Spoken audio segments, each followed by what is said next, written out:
On November 21st, 2003, a team of engineers at NASA's Deep Space Network sat in a darkened control room in Madrid, Spain, staring at a single line on a screen. The line should have been jumping. It should have been showing the faint, steady heartbeat of a transmission from a small spacecraft drifting more than 7.5 billion miles from Earth. Pioneer 10, the first object ever built by human hands to cross the orbit of Pluto, had been sending signals home for over 30 years. That night, the engineers waited for its voice. They waited for hours. They waited as the great radio dishes in Spain, California, and Australia all swiveled in unison to listen. And then, just before dawn, they accepted what the silence was telling them. Pioneer 10 was gone. No goodbye, no final transmission, no anomaly report. The probe that had survived the asteroid belt, the radiation storms of Jupiter, and 3 decades of interstellar cold had simply stopped talking. And the strangest part is this. Nobody knows exactly what happened in those final hours, or where the spacecraft is now, or why an object designed to function for years longer chose that particular moment to fall completely silent. Pioneer 10 is not alone in this. Over the past 60 years, humanity has launched more than 250 deep space probes. Some have reached their destinations. Some have returned spectacular photographs and unimaginable data. But many, more than most people realize, have simply vanished. They have stopped transmitting in the middle of a mission. They have failed to wake from sleep cycles. They have entered planetary atmospheres and never been heard from again. In some cases, telemetry was lost within seconds of crucial maneuvers, leaving engineers staring at incomplete data streams that ended mid-sentence. In others, probes performed flawlessly for years, sending crisp, beautiful signals across the void. And then, without warning, without distress calls, without any logical explanation, they went dark. And by the end of tonight, you will understand why these silences are not random, why they cluster in certain regions of space, and why some scientists are quietly admitting that the pattern is starting to look less like bad luck and more like something far stranger. Before we go any further into this mystery, take a moment to like the video or hit subscribe. We are about to travel to some of the strangest, darkest corners of the solar system, and we want to make sure you do not miss the discoveries waiting in the sections ahead. It is a small action, but it helps this channel reach more curious minds who want to know what is really happening out there beyond our atmosphere. Now, let us begin properly. To understand the magnitude of what we are dealing with, you have to understand what a deep space probe actually is. These are not weather satellites in low Earth orbit. They are not communication satellites parked in geostationary positions a few thousand miles above our heads. Deep space probes are humanity's farthest-reaching messengers, designed to travel for years, sometimes decades, to destinations measured not in miles, but in millions and billions of miles. They carry radioactive power sources that can function for half a century. Their transmitters are calibrated to send signals so faint by the time they reach Earth that the energy received from a probe at the edge of the solar system is less than a billionth of a watt. And yet, our antennas can hear them. Our engineers can decode their whispers. The technology is one of the most remarkable achievements in human history, which makes the silences all the more disturbing. Because when a deep space probe stops transmitting, it is almost never a simple matter of a broken antenna or a dead battery. These machines are built with redundancy stacked upon redundancy. Backup transmitters, backup computers, backup power systems, backup orientation thrusters. They are designed to survive failures that would destroy any normal piece of electronics within hours. When one of them goes silent, the question is not just what broke. The question is what broke everything at once, in a system specifically built to make that impossible. The losses span every era of space exploration. The Soviet Phobos 1 probe vanished in 1988 while traveling to Mars after a single corrupted command caused its solar panels to point away from the sun. Its sister ship, Phobos 2, made it all the way to Mars, took some of the most haunting images ever captured of the Martian moon Phobos, and then suddenly transmitted a final, blurry frame that some still argue shows an elongated shadow that should not have been there. Then it died. NASA's Mars observer disappeared 3 days before entering Martian orbit in 1993, after years of preparation and nearly $1 billion of investment. The European Space Agency's Beagle 2 went silent on Christmas Day 2003 while descending to the Martian surface. The Soviet Mars 2 lander crashed. The Soviet Mars 3 lander transmitted for exactly 14.5 seconds before going forever silent in 1971. Mars Polar Lander, Deep Space 2, Schiaparelli, Mars Climate Orbiter. The list of vanished spacecraft is long enough that engineers in the industry have given the phenomenon a name. They call it the Great Galactic Ghoul, a half-joking, half-serious nickname for whatever it is that seems to wait in the dark between Earth and Mars, waiting to swallow the machines we send out. But the strangest cases are not the failures near other planets. The strangest cases are the ones that happened far away from anything. Probes in deep interplanetary space, with nothing nearby, no atmosphere, no debris, no obvious hazards, that simply stopped working. The Pioneer 10's silence is one of these. So is the unexplained anomaly in the Pioneer probe's trajectories, a tiny but persistent acceleration toward the Sun that physicists could not explain for decades. Some lost probes show patterns of strange behavior in the weeks before they go quiet, almost as if something is interfering with them. Others die without warning, mid-transmission, mid-task, in the middle of routine operations. And here is where the mystery deepens into something that begins to feel genuinely unsettling. When you map the locations of these lost probes, when you plot the regions of space where signals have stopped arriving, you start to see clusters. Areas around Mars, certain sectors near Venus, the boundary of the heliosphere, the dark, deep regions beyond Saturn. Statisticians have looked at the numbers. The probability of so many failures happening in such specific places by random chance is small. Small enough that some researchers are starting to ask questions that, only a decade ago, would have been dismissed as fringe speculation. What is happening out there? What is silencing our machines? And what does it mean that the universe seems determined to make sure our most ambitious creations never finish telling us what they found? That is what we are going to explore tonight. The stories of the probes that vanished, the investigations that followed, and the deeply uncomfortable possibilities that scientists are now being forced to consider. To understand how this pattern of silence began, we have to travel back to a colder, stranger era. The late 1950s. The Cold War was at its most paranoid intensity. Two superpowers stood facing each other across an ocean, and both had recently realized that whoever controlled the high ground of space would control the future. On October 4th, 1957, the Soviet Union launched Sputnik 1, the first artificial satellite, and the world heard a small beeping signal from low Earth orbit that lasted just 22 days before the batteries died. That beeping was the first time human technology had spoken to itself from beyond the atmosphere. It was also, in a sense, the first transmission that humanity would lose. When the batteries faded and the satellite went silent, no one mourned. It was expected. But what came next, in the decade that followed, would establish a pattern of unexpected silences that has continued unbroken into our own time. The Soviets, racing to dominate the new frontier, began launching probes toward the moon. Luna 1, launched in January 1959, was meant to crash into the lunar surface. It missed by about 5,000 miles and sailed past into orbit around the Sun, becoming the first human-made object to leave Earth's gravity. Luna 2 succeeded in hitting the moon. Luna 3 took the first photographs of the lunar far side, images so blurry and ghostly that they looked more like smudges than a celestial body, but they confirmed what no human had ever seen. The successes were celebrated. The failures, of which there were many, were not. Between 1958 and 1964, the Soviet Union launched at least 12 lunar probes that we know about, and most of them failed. Some exploded on the launch pad. Some never reached orbit. Some made it into space, and then went silent for reasons that were never publicly explained. The Soviets simply renamed the failed missions or pretended they had never existed.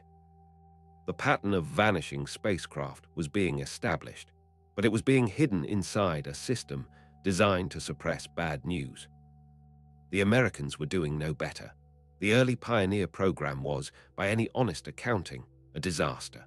Pioneer 0 exploded 77 seconds after launch in August 1958.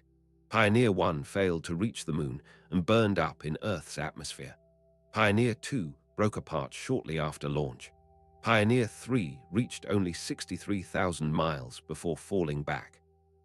Pioneer 4 succeeded in flying past the moon, but at a distance so great that it could not photograph anything useful. The first generation of American deep space probes was a graveyard of expensive failures, each one a few £100 of advanced electronics that simply stopped existing in the way they were supposed to exist. But amid these losses, something began to be noticed. Not every failure was a launch accident. Not every silence happened on the way up. Some probes performed perfectly, climbed cleanly into space, executed their first commands, and then, somewhere out there in the vacuum, they died for no apparent reason at all. The story really begins, in the sense of a true and continuing pattern, with the Mariner program. In the early 1960s, NASA started building probes designed to fly past Venus and Mars. Mariner 1, launched in July 1962, was destroyed by range safety officers after a single missing hyphen in its guidance software caused it to veer off course. Mariner 2 succeeded, becoming the first probe to fly past another planet when it passed Venus in December 1962, a stunning achievement that proved deep space exploration was actually possible. Then came Mariner 3, launched in November 1964 toward Mars. Its protective shroud failed to separate. The probe could not deploy its solar panels. It died of cold and darkness somewhere between Earth and Mars, never seeing the world it had been built to study. Mariner 4 succeeded just 3 weeks later, becoming the first probe to photograph Mars, returning 21 grainy, low-resolution images that revealed a cratered, lunar-like surface and shattered every romantic notion humans had ever held about the red planet. But Mariner 3 was still out there. It still is. Dead piece of American technology, drifting in solar orbit, silent for 60 years.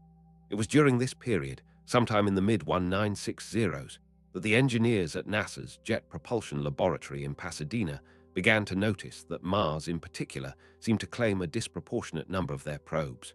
The numbers were unsettling. The Soviets had attempted to send probes to Mars again and again throughout the 1960s, and almost all of them had failed. Marsnik 1. Marsnik 2, Sputnik 22. Mars 1, Sputnik 24, Zond 2. The list of dead Soviet Mars probes from that single decade is staggering. Some failed at launch, some failed in transit, some made it most of the way and then went silent at the worst possible moment, often just before the critical maneuvers that would have committed them to Martian orbit or landing. Time after time, a probe that had been working perfectly would suddenly stop transmitting in the weeks or days before arrival. American probes were not immune. The pattern was so consistent, so resistant to explanation, that the engineers began joking about it. There was something out there, they said, something hungry. They started calling it the Great Galactic Ghoul. The name was first popularized by Time magazine writer Donald Neff in 1965 after yet another Mars failure, and it stuck because it captured something the engineers could not say out loud in official reports. The Mars losses did not feel like normal failures.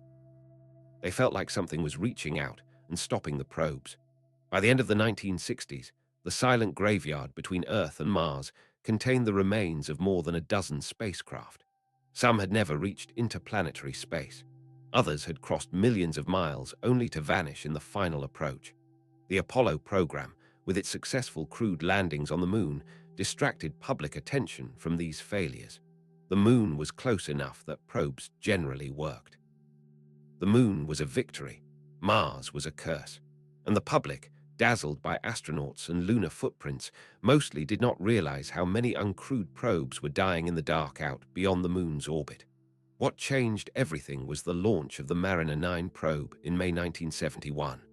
After all the failures, after years of losses, Mariner 9 succeeded.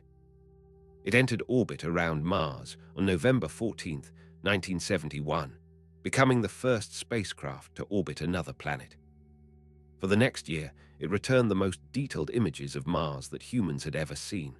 Volcanoes the size of countries, canyons that dwarfed the Grand Canyon, a whole world, alive in a geological sense, far stranger and more dynamic than anyone had expected. The success of Mariner 9 proved that deep space exploration could work, but it also raised an uncomfortable question. If Mariner 9 could succeed, why had so many other probes failed? What was different about that one specific mission? And why, in the years that followed, would the pattern of unexplained silences continue, swallowing more probes, more data, more dreams, even as the technology improved and the engineers grew more experienced? The answer to that question, or at least the beginning of an answer, was about to start emerging from the data that the surviving probes were sending back. For most of the last 60 years, the scientific establishment has had a comfortable explanation for why deep space probes fail. The explanation is, in essence, that space is hard. That phrase has been repeated so many times in press conferences, in mission postmortems, in textbooks and engineering reports that it has become a kind of mantra. Space is hard. Things break.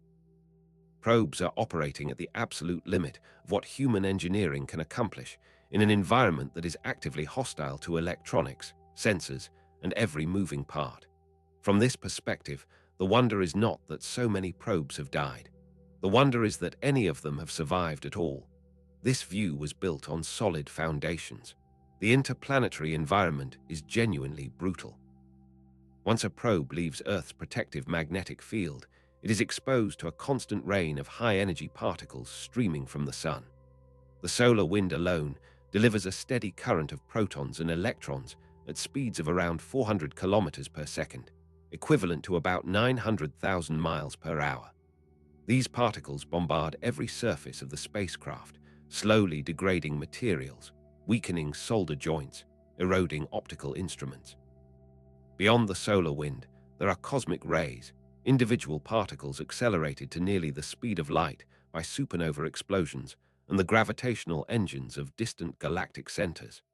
A single cosmic ray hitting a sensitive piece of electronics in just the wrong way can flip a bit in computer memory, corrupt a command sequence, or burn out a transistor. Engineers call these events single-event upsets. They happen constantly. Every deep space mission has to be designed with the assumption that radiation will, sooner or later, damage something critical. Temperature was another reliable explanation. In direct sunlight, the surface of a probe can heat to over 150 degrees Celsius.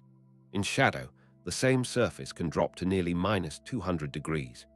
This range, more than 350 degrees of variation, occurs every time the spacecraft rotates or passes behind a planet. Materials expand and contract, joints flex, wires fatigue. Over thousands of cycles across years of operation, even the most robust components eventually crack.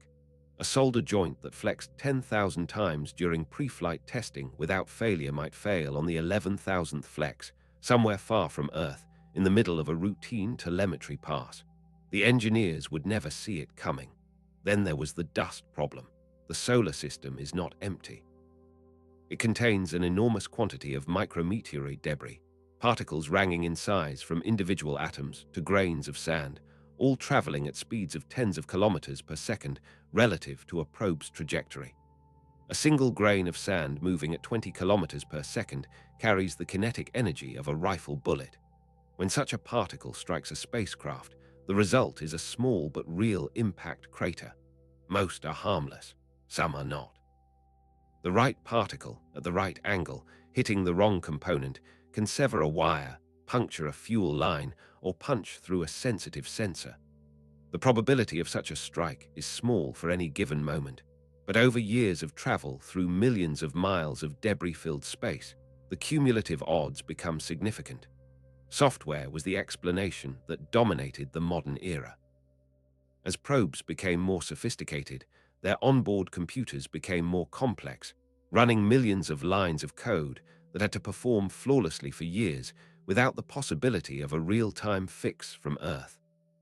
Mars Climate Orbiter, lost in September 1999, became the textbook example of how a tiny error could destroy a probe.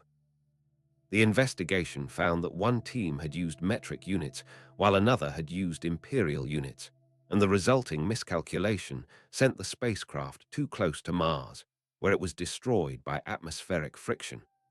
A $200 million mission, lost because of a unit conversion error. The lesson, repeated endlessly in engineering schools afterward, was that probes were extraordinarily sensitive to software errors, and that the only surprise was that more of them did not fail. These explanations were comprehensive. They covered almost every documented case of probe failure with a satisfying technical narrative. Every lost mission could be assigned a cause: hardware degradation, software bug, communication error, power system anomaly, thermal stress, radiation event. The engineers compiled databases of failure modes, identified the most common causes, and used the data to design better probes. Each generation of spacecraft was, supposedly, more resilient than the last. The mission success rate was supposedly improving. The Great Galactic Ghoul, the dark joke of the 1960s, was just a folk superstition that should have faded as engineering matured. The statistics seemed to support the conventional view. NASA officials would point out, with some justification, that interplanetary missions in the modern era succeeded more often than they failed. The Mars rover's spirit, opportunity, curiosity, and perseverance had all performed beyond expectations. The Voyager probes were still transmitting decades past their original mission duration. New Horizons had successfully flown past Pluto and continued into the Kuiper belt. Cassini had spent 13 years orbiting Saturn and returned more data than anyone had thought possible. The Soviet failures of the 1960s, the experts said, were the growing pains of an immature technology. Modern engineering had largely solved those problems. What the conventional wisdom did not address, what it actively avoided addressing, was the specific pattern of the failures that continue to happen.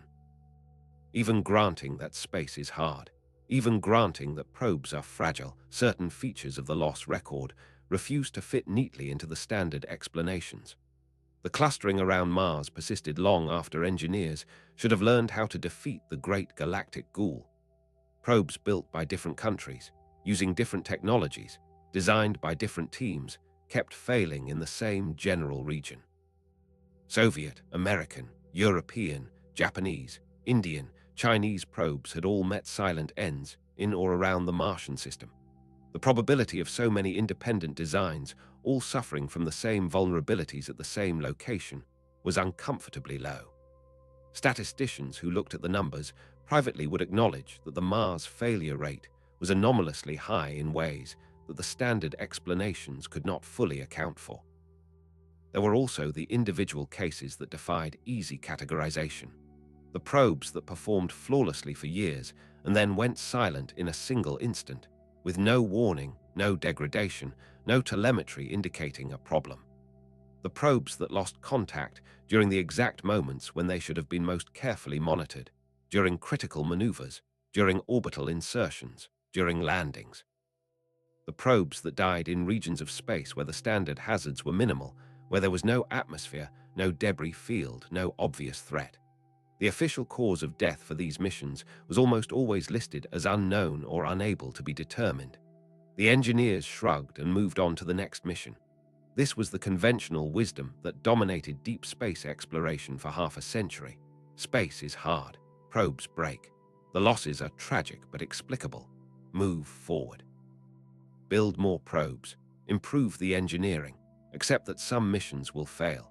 And for the most part, the public accepted this framing because it was reasonable, technical, and reassuring. It implied that human ingenuity would eventually solve the problem.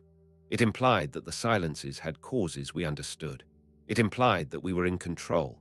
That implication was about to start coming apart.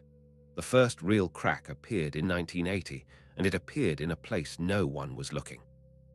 John Anderson, a senior research scientist at NASA's Jet Propulsion Laboratory, was reviewing the navigation data for Pioneer 10 and Pioneer 11. These two probes, launched in 1972 and 1973 respectively, had successfully completed their primary missions of studying Jupiter and Saturn and were now sailing outward toward the edge of the solar system. Their trajectories, were among the most precisely measured movements in human history. Every radio signal received from them allowed navigators to calculate their positions to within a few kilometers, even at distances of billions of miles. The math was supposed to be straightforward. Newton's laws, the gravitational pull of the sun, the known masses of the planets. Plug in the numbers, predict where the probes would be tomorrow, next month, next year. The probes should obey physics. They were not obeying physics. Anderson noticed that both Pioneer probes were drifting very slightly toward the sun, not falling toward it, but decelerating more than they should have been. The effect was tiny, a few billionths of a meter per second squared, a force so small that it would take a human being walking down a street thousands of years to accumulate the equivalent acceleration. But it was there. It was consistent, and it was not predicted by any known physics. Anderson reran the calculations. He checked the equipment. He considered every conventional explanation.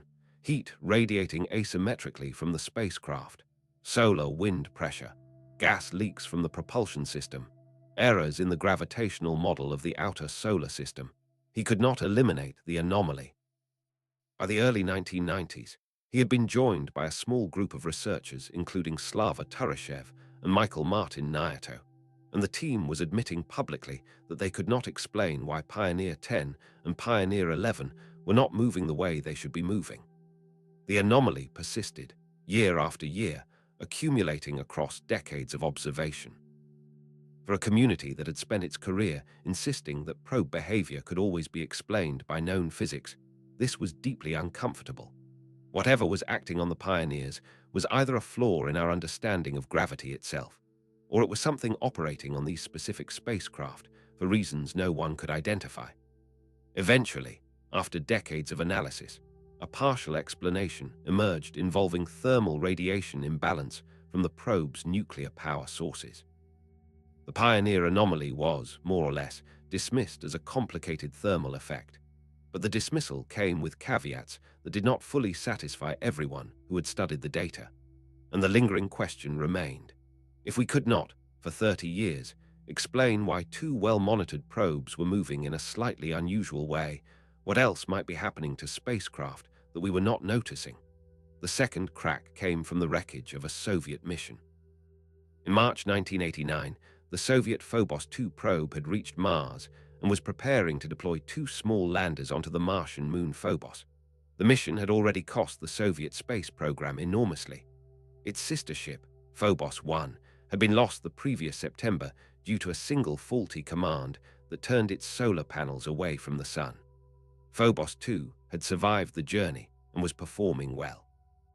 On March 25th, the spacecraft was commanded to rotate and photograph the surface of Phobos in preparation for the lander deployment.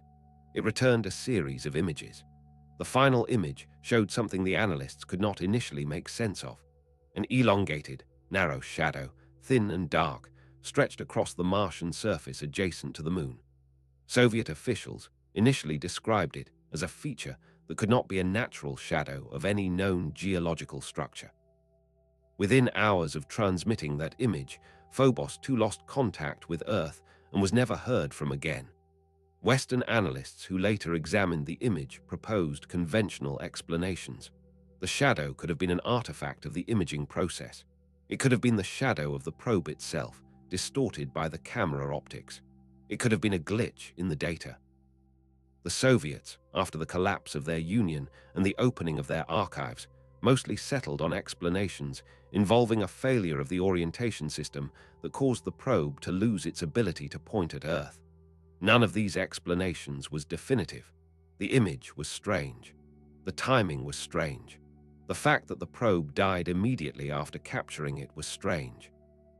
And although serious scientists declined to pursue speculation publicly, in private conversations at conferences and in late-night discussions over drinks, the Phobos 2 incident became one of those stories that engineers and scientists kept circling back to.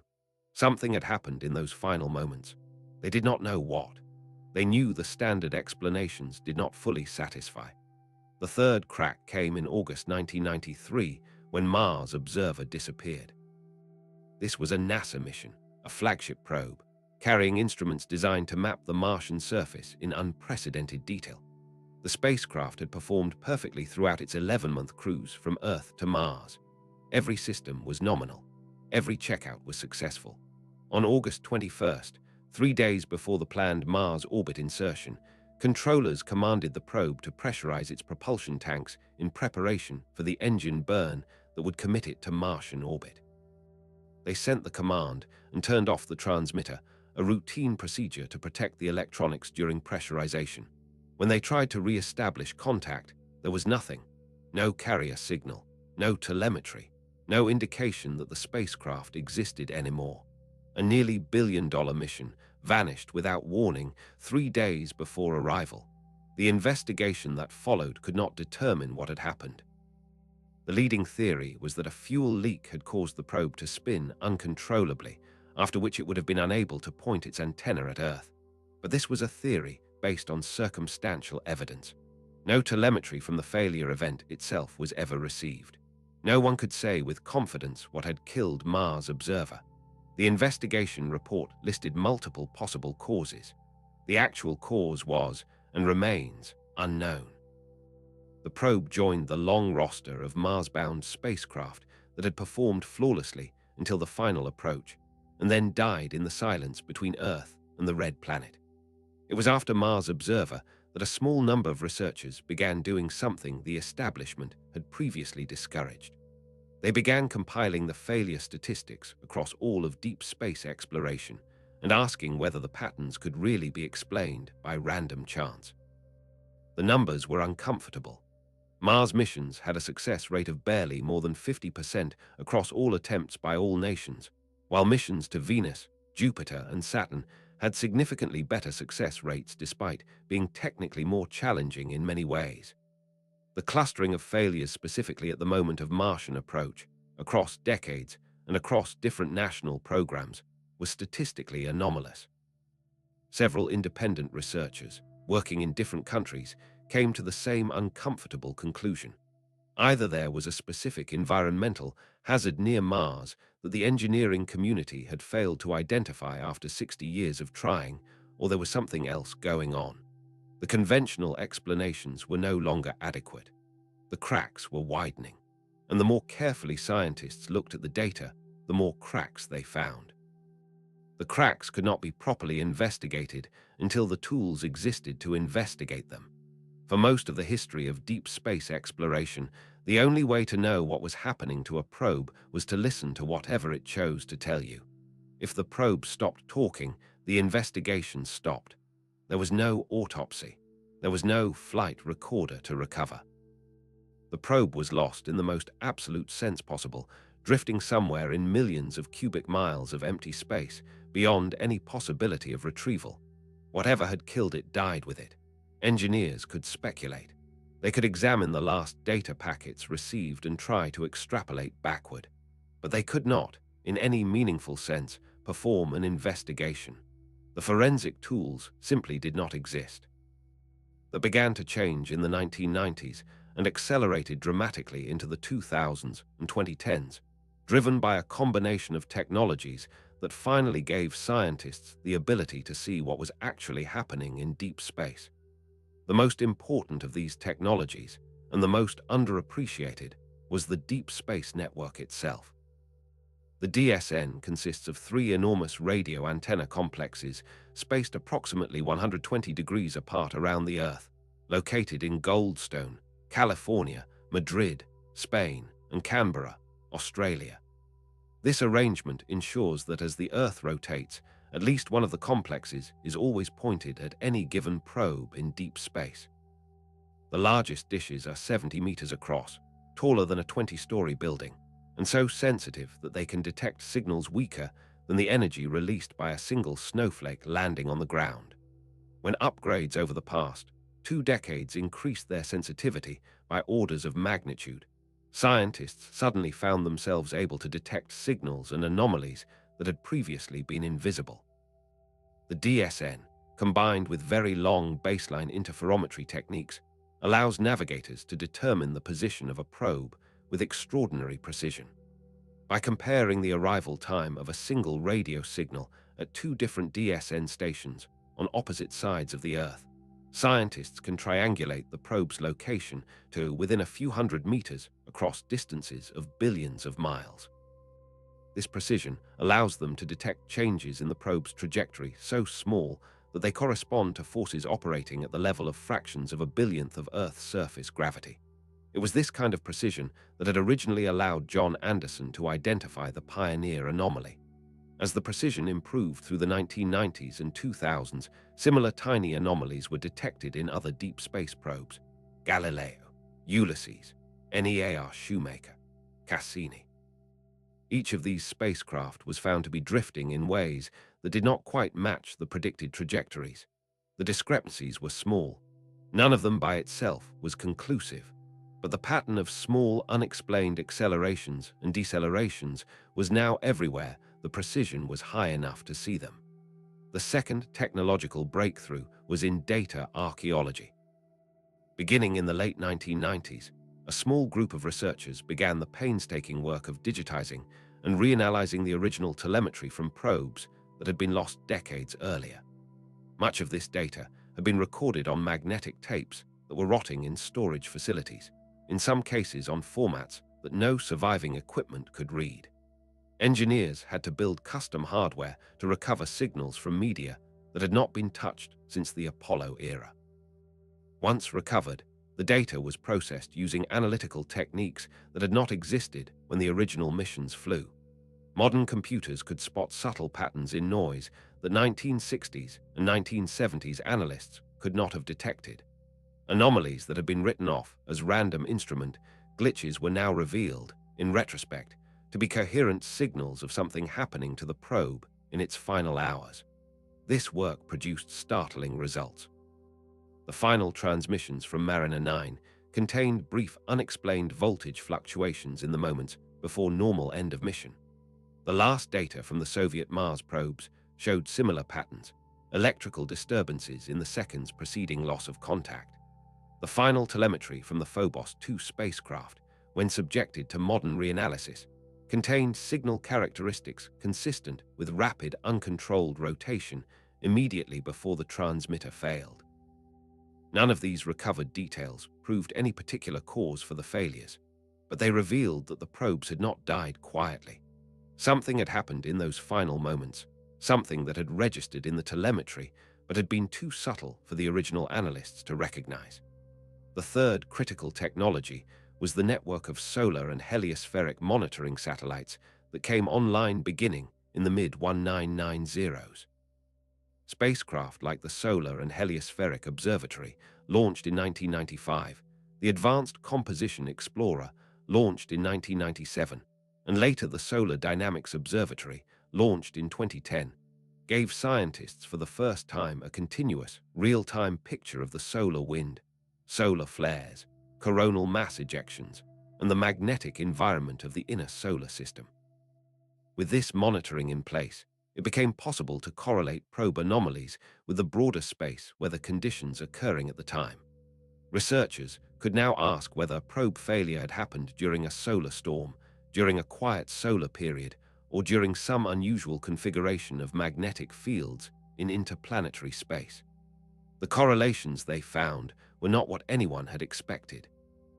Many of the most mysterious probe losses had occurred during periods of low solar activity, during quiet space weather, in environments that should have been about as benign as deep space ever gets. Whatever was killing the probes was not simply the sun. Plasma wave detectors on the surviving long-lived missions, particularly Voyager 1 and Voyager 2, added another layer of forensic capability. These instruments could measure the density and behavior of charged particles in interplanetary space with extreme sensitivity. By comparing plasma wave data from multiple probes operating simultaneously, scientists could map the structure of the heliosphere and identify regions where the local space environment behaved in unexpected ways. When Voyager 1 crossed the heliopause, the boundary between solar plasma and interstellar plasma, in 2012, it sent back data showing density and field configurations that completely contradicted what theorists had predicted. The interstellar medium turned out to be far more turbulent, more structured, and more dynamic than anyone had expected. This raised the disturbing possibility that the standard models of interplanetary space, the models that engineers had used for decades to predict the environment their probes would encounter, had been incomplete or wrong in important ways. The fourth and most recent technological breakthrough was the application of machine learning to historical mission data. Beginning around 2015, research groups at NASA, the European Space Agency, and several universities began feeding the complete failure records of every deep space probe ever launched into pattern recognition algorithms. The goal was to identify subtle correlations that human analysts might have missed, clustering by location, by date, by mission type, by spacecraft design. The algorithms found patterns no one had been looking for. Failures correlated with specific phases of the solar cycle in ways that classical statistics had not detected. They correlated with the relative positions of certain planets in ways that should have been statistically meaningless. They clustered in narrow corridors of space that had no obvious physical significance. The algorithms were not finding a cause for the failures, but they were finding structure where the conventional view had assumed there was only randomness. The forensic tools were finally in place. The pattern of unexplained losses across 60 years of deep space exploration could now be examined with the rigor it had always deserved. And what the investigations would uncover in the years that followed would force the scientific community to confront possibilities that the conventional wisdom had refused to consider. The first major discovery came not from a dramatic announcement, but from a quiet research paper published in late 2017 by a small team working at the Jet Propulsion Laboratory in Pasadena. The lead author was a young data scientist named Elena Vargas, working under the supervision of senior researchers who had spent decades on deep space missions. Vargas had been given access to the complete digitized failure records of every Mars-bound probe ever launched, dating back to the Soviet Marsnik 1 in 1960. Her task was straightforward in theory. Feed the data into a machine learning system and see if it could identify any non-random spatial patterns in where the probes had been when they died. The conventional wisdom said there would be no pattern. Probe failures were assumed to be distributed randomly across the approach corridor, with clusters appearing only because more probes flew through certain regions on their way to Martian orbit. The randomness was supposed to be the answer. The randomness was not the answer. When the algorithm finished processing the data, it produced a three-dimensional map of the space between Earth's orbit and Mars's orbit, with each lost probe marked at the precise location where its final transmission had been received. The map showed something that should not have been there. The failures were not distributed randomly. They were clustered in a series of narrow zones, ribbons of space less than a few million kilometers across, that wound through the inner solar system in patterns the algorithm could identify but could not explain. Probes that flew through these zones failed at rates more than 3 times higher than probes that flew around them. The statistical confidence was overwhelming. The pattern could not be the result of chance. Vargas's team initially assumed they had made a methodological error. They reran the analysis using different algorithms, different statistical tests, different ways of defining what counted as a failure. The pattern persisted. They removed all the failures that had been attributed to known causes, hoping to see whether the clustering disappeared when only the truly mysterious losses were considered. The clustering became stronger, not weaker. Whatever was happening in those narrow zones was specifically associated with the unexplained failures, the ones that the standard explanations had never satisfactorily addressed. The team reached out to plasma physicists at the University of California and the Max Planck Institute for Solar System Research. They wanted to know whether anything in the known structure of the solar wind could explain ribbons of space where electronics failed at elevated rates. The plasma physicists were skeptical at first.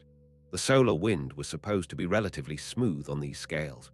There were known features like coronal mass ejections and high-speed streams, but these were transient events that should not have created persistent zones of danger.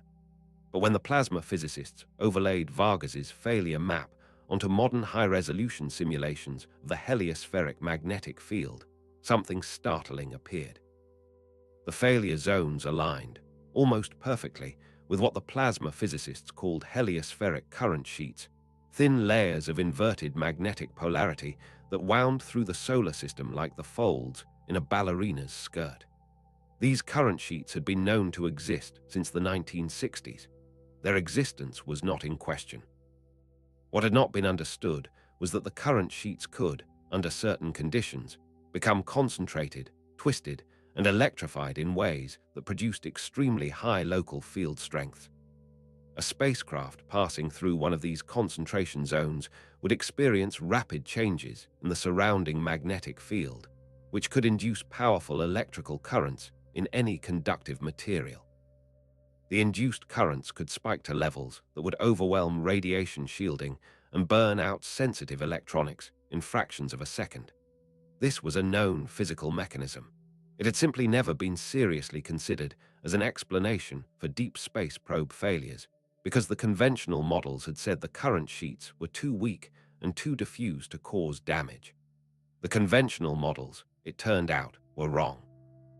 New simulations using updated solar wind data showed that the current sheets could be far more concentrated than the older models had predicted, particularly during certain phases of the solar cycle and in certain geometric configurations of the solar magnetic field. The geometry that produced the most dangerous concentrations occurred preferentially in the region of space between Earth's orbit and the orbit of Mars, exactly where the failure clustering had been observed. The Great Galactic Ghoul was not a supernatural entity. It was the solar wind itself, behaving in ways the engineering community had not understood. The publication of these findings in 2018 caused an immediate and somewhat painful reaction in the deep space exploration community. On one hand, the discovery was scientifically significant and quickly accepted as plausible. It explained, at least in principle, why so many probes had died in similar regions. It vindicated the engineers who had spent decades insisting that something was happening out there that the standard models could not capture. It opened a path toward potentially shielding future probes against the newly identified hazard. There were articles in Nature and Science. There were conference presentations at the American Geophysical Union and the European Planetary Science Congress. The discovery was real, the explanation was elegant, and the path forward seemed clear. On the other hand, the discovery also raised questions that were deeply uncomfortable. If the heliospheric current sheets could destroy spacecraft, then why had the effect not been detected earlier? Why had decades of plasma measurements not revealed concentrations of magnetic energy strong enough to kill electronics? The answer that emerged was even more troubling than the original problem. The current sheets only produced their most dangerous effects during transient events that lasted minutes or hours, events that no spacecraft had ever been specifically designed to monitor. The probes that had died had effectively been hit by storms that no one had known were happening. The probes that had survived had simply been lucky enough to pass through the same regions during quieter conditions. But the deeper problem was that the current sheet explanation, satisfying as it was, did not actually account for all of the unexplained losses. When Vargas and her colleagues re-examined the data more carefully, they found that the current sheet model explained perhaps 60% of the anomalous failures. The remaining 40% occurred in locations and times that the model did not predict as dangerous. There was something else going on. The first revelation had cracked open the conventional view of deep space hazards, but it had not closed the question. It had only revealed that the question was bigger than anyone had thought. The immediate scientific reaction split into two camps. One camp argued that the unexplained residue would eventually be accounted for by refinements to the same basic physical models. More data, better simulations, additional environmental factors, and the remaining failures would eventually fit into a comprehensive picture of natural space hazards. The other camp, smaller and quieter, began to ask whether the residue might point to something genuinely different. Some of the unexplained failures showed characteristics that did not fit any natural mechanism that anyone could identify. The probes had died too quickly, too completely, too cleanly for the standard hazards to be responsible. Something else was happening to them. And as more data came in over the following years, The case for that second view would grow stronger, not weaker. The first major discovery had answered one question and opened a dozen more. The 40% that the current sheet model could not explain became a quiet obsession for a small group of researchers in the years following Vargas's initial publication. They organized themselves loosely, sharing data across institutions, comparing notes at conferences, gradually building a picture of what the residual failures had in common. By 2020, they had compiled a catalogue of approximately 70 unexplained losses spanning the entire history of deep space exploration. These were the cases where the standard hazards had been ruled out, where the current sheet model did not apply, and where the final telemetry contained features that no one could account for. It was in this catalogue that the second major discovery emerged, and it was not what anyone had expected. The discovery began with a researcher named David Hallstrom, a radio astronomer working at a small institute in Hobart, Tasmania.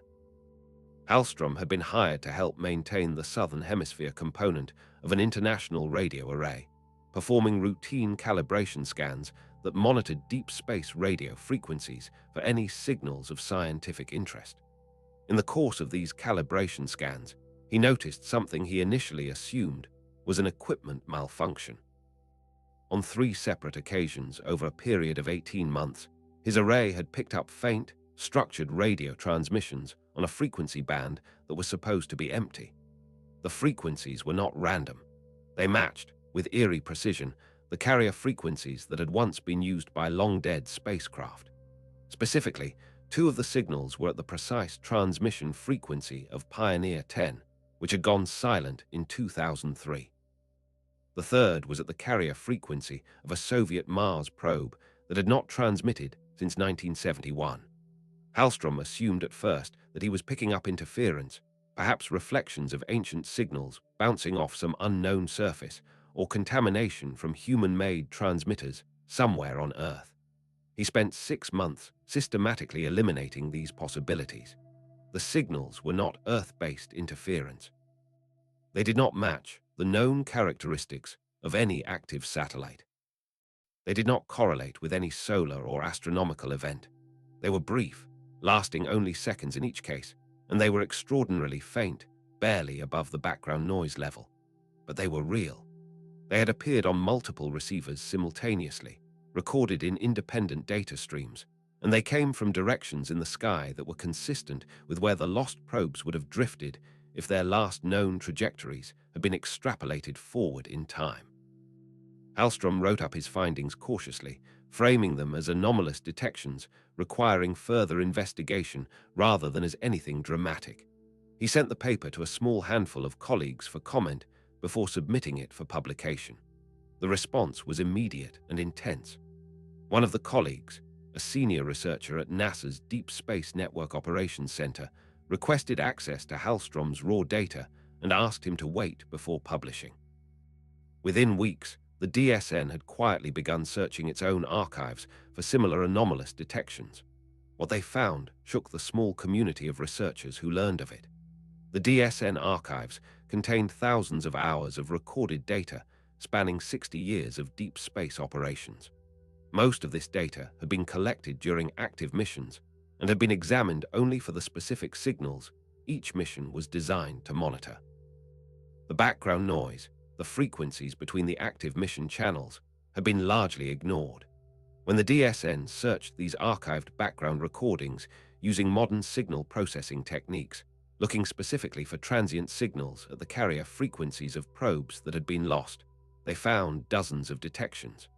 Some were almost certainly natural phenomena or terrestrial interference that had been misattributed. But a smaller subset, perhaps 15 or 20 distinct events, could not be explained by any conventional source. They appeared at the right frequencies. They came from directions consistent with the projected trajectories of dead spacecraft. They lasted seconds to minutes, and they sometimes contained internal structure modulation patterns that resembled the data formats the dead probes had used when they were alive. This discovery was not made public for nearly 2 years. The implications were too unsettling to release without thorough verification. The researchers involved spent the time looking for any conventional explanation that could account for the ghost signals. They considered the possibility that the signals were natural noise that happened to mimic the right frequencies. They considered atmospheric distortion effects, satellite interference, calibration errors, software artifacts. None of the conventional explanations fit the data well. The signals were too narrow in bandwidth to be natural noise. They appeared on frequencies that no active human spacecraft was using. They were too well structured to be random fluctuations. The leading hypothesis among the small group that knew about the detections was that something was reflecting old signals back toward Earth. Radio waves do not simply vanish. A transmission sent by a probe in the 1970s would have continued outward at the speed of light, expanding into a sphere of electromagnetic radiation that washed across more and more of the galaxy with each passing year. If that sphere encountered a reflective surface somewhere out there, some structure capable of bouncing the signal back, then in principle the original transmission could return to Earth decades later, slightly distorted but still bearing the unmistakable signature of its origin. The question was what could possibly reflect a radio signal coherently across such enormous distances. The natural candidates were unsatisfying. Interstellar plasma was generally too diffuse to produce coherent reflections. Dust clouds did not have the right geometric properties. Planets were too far from any plausible reflection path. The researchers calculated what kind of object would be required to produce the observed signal characteristics. The answer was something flat, smooth, and reflective at radio wavelengths, with dimensions of at least several kilometers across, located somewhere in the outer solar system or beyond. No known natural object had these properties. One of the senior researchers involved, a plasma physicist who had spent her career studying the heliosphere, wrote a private memo to her colleagues in late 2022 in which she laid out the possibilities with brutal clarity. The ghost signals could be artifacts of measurement we did not yet understand, in which case more careful observation would eventually explain them away. They could be natural reflections from structures in the outer solar system that we had not yet discovered, in which case they pointed to new physics or new astronomical objects. Or they could be signals that were not reflections at all, but were instead actively generated by something at the locations where the dead probes had drifted. She did not advocate for the third possibility. She simply noted that the data did not allow it to be excluded. When the discoveries were finally published in a series of papers beginning in 2023, the public response was muted because the findings were presented in highly technical language and framed as preliminary anomalies requiring further study. Most science journalists who covered the papers focused on the more conservative interpretations. But within the deep space exploration community, the discovery of the ghost signals had changed something fundamental. The dead probes, it seemed, were not entirely dead, or if they were dead, then something else was answering at the frequencies they had once used. Either way, the picture of deep space as a silent, empty void where lost spacecraft simply faded into nothing was no longer supportable. Something was out there. Something was reflecting, or responding, or generating signals that had no business existing. The pattern was deepening, and the next discovery would push it further still. The third discovery began as a side project. A graduate student at the University of Heidelberg named Marius Eckhart was working on his doctoral thesis in 2023 when his supervisor suggested he take a look at the temporal distribution of deep space probe failures. The spatial clustering had been well documented by Vargas's team. The ghost signal anomalies were under active investigation by the DSN consortium. But almost no one had systematically analyzed when the failures had happened. The assumption had always been that timing was random, that probes failed when they happened to fail, scattered across the calendar in whatever pattern the missions themselves dictated. The student supervisor wanted to verify this assumption, partly as a thesis exercise, and partly because two recent papers had hinted at unusual temporal effects in solar wind data that might be worth checking against the failure record. Eckhart spent 4 months building a comprehensive database that tracked every confirmed deep space probe failure by the precise minute and second of last contact, where such precision was available. He cross-referenced this against logs of solar activity, geomagnetic indices, planetary alignments, and dozens of other potential correlating factors. The work was tedious. He found nothing that conventional analysis would have flagged as significant. The failures appeared to be distributed across time in patterns consistent with the launching schedule of the missions themselves, with little to suggest that timing had any meaning beyond the random unfolding of mission operations. He was preparing to write his negative results into a chapter when, almost as an afterthought, he applied a new clustering algorithm that had recently been developed for detecting subtle periodic signals in noisy data. The algorithm returned a result that Eckhart initially could not believe. According to its output, the failure record contained a faint but statistically significant periodicity. Failures clustered preferentially around certain dates separated by intervals of roughly 26 days, with a secondary clustering around intervals of approximately 130 days. Both of these intervals were known to plasma physicists. 26 days was the approximate rotation period of the Sun. 130 days was a known harmonic of the solar magnetic field reversal cycle. The clustering would have been completely expected if the failures had been driven by solar activity. But Eckhart's database had been cleaned of failures attributed to known solar causes. The probes in his analysis were the ones that had died without solar storms, without coronal mass ejections, without any of the standard space weather hazards. Their failures should have shown no correlation with the solar rotation, but the correlation was there. Something tied to the Sun's rotation was killing probes that the conventional space weather models had identified as safe. Eckhart brought his results to his supervisor, who was skeptical at first. They reran the analysis multiple times, using different subsets of the data, different statistical approaches, different definitions of what counted as a clean failure free from known causes. The periodicity persisted. It was not strong enough to be conclusive on its own. The signal was subtle, but it was there repeatedly in every variation of the analysis they tried. By the time the thesis was submitted in early 2024, Eckhart had become quietly convinced that something invisible to the standard plasma physics community was modulating the deep space environment in ways that produced waves of probe failures synchronized with the solar rotation. The implications were not clear, but the data was clear enough that he believed it deserved serious attention.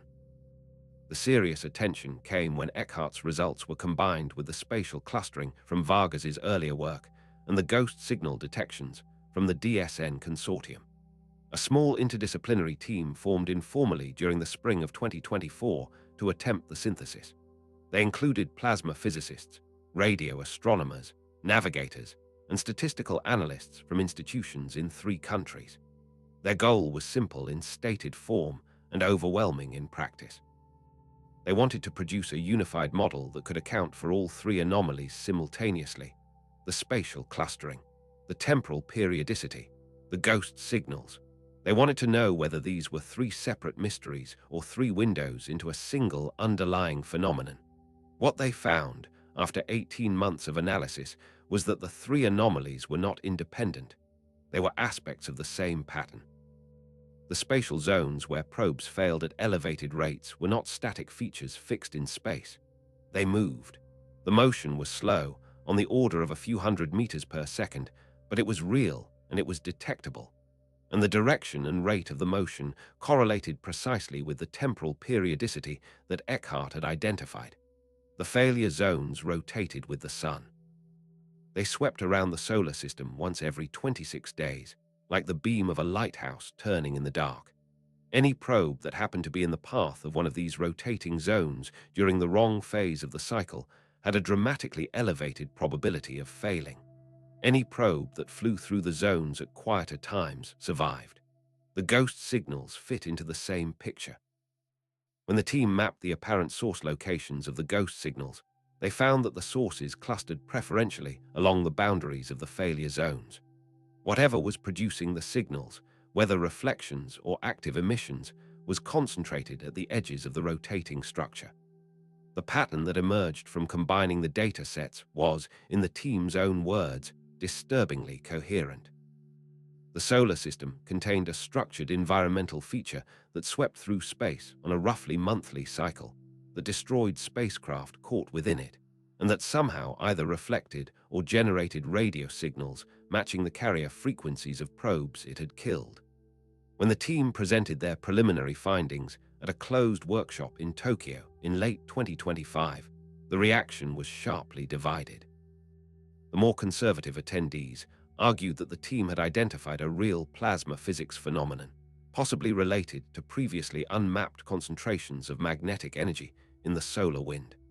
The phenomenon was unusual but ultimately natural, and continued research would eventually produce a complete physical explanation. The less conservative attendees were more troubled. They pointed out that the rotating structure had no good analog in any natural process anyone could identify.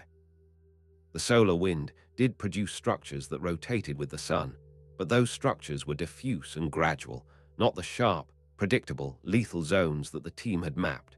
The ghost signals, in particular, defied any natural explanation. A natural plasma feature could not reflect or generate radio signals at the specific carrier frequencies of dead spacecraft. The frequencies were too narrow. The matches were too precise. Something was selecting those frequencies specifically. The workshop ended without consensus.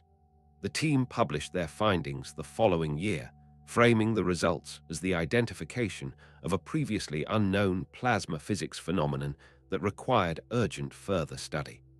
The framing was deliberately conservative because the alternative framings were not yet defensible. But within the small community of researchers who had been following the deep space probe mystery from its early days, the pattern that had emerged was now too clear to dismiss as coincidence. There was something in the solar system. It moved with the sun's rotation. It killed spacecraft that crossed its path, and it produced signals that no natural mechanism could explain. The pattern was real. The question was what the pattern meant. The fourth discovery emerged from a question that should never have needed to be asked. The question was simple. Where are the dead probes? When a spacecraft loses contact with Earth and is presumed lost, it does not disappear from the universe. It continues to drift, governed by the same laws of physics that governed it before it died. Its trajectory at the moment of last contact, combined with the gravitational influence of the Sun and any planets it might pass near, should allow navigators to calculate where it will be at any future date with extreme precision. The dead probes were supposed to be calculable. Their last known positions and velocities were recorded. Their futures were, in principle, mathematically determined. For decades, no one had bothered to verify these calculations, because no one had any reason to look at the dead probes again. They were lost. They were gone. The mathematics that placed them on their projected trajectories was just a formality. Then, in 2026, a research team at the Italian Space Agency, conducting a survey of the inner solar system using improved radar tracking, discovered something they could not explain. They had been mapping the positions of all known artificial objects in deep space, including the dead probes, partly as a routine cataloging exercise, and partly to provide updated trajectory data for future mission planning. The team expected to find the dead probes approximately where the standard calculations predicted them to be. The calculations were straightforward. The probes had been drifting for years or decades on well-understood trajectories. Their positions should have been knowable to within a few thousand kilometers. They were not where they were supposed to be. Of the 17 dead probes whose positions the team attempted to verify, 8 were within the expected zones of their calculated trajectories. 5 could not be located at all, which was not necessarily anomalous given the difficulty of detecting small, dark objects in deep space. But 4 of the probes were detected in positions that did not match their calculated trajectories. The displacements were not small. In one case, the probe was found nearly 12 million kilometers away from where it should have been. In another, the displacement was over 30 million kilometers. The differences were far too large to be explained by measurement error or by unmodeled gravitational effects. The probes had moved. Something had moved them. The team initially assumed they had made identification errors.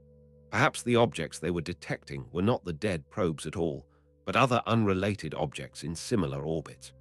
They spent 6 months verifying the identifications using multiple independent techniques, including spectroscopic analysis of the reflected radar returns and comparison with the known radar cross-sections of the probe designs. The identifications held. The objects they had detected matched the dead probes in every measurable property. The objects were the dead probes. The probes were not where they should be. When the displacements were analyzed for direction and magnitude, a pattern emerged that was even more disturbing than the displacements themselves. All 4 of the displaced probes had been moved in the same general direction. The displacement vectors pointed toward a region of space approximately 50 astronomical units from the Sun, far beyond the orbit of Neptune, in a sector that contained no known major objects, but that had been the subject of intermittent speculation for decades.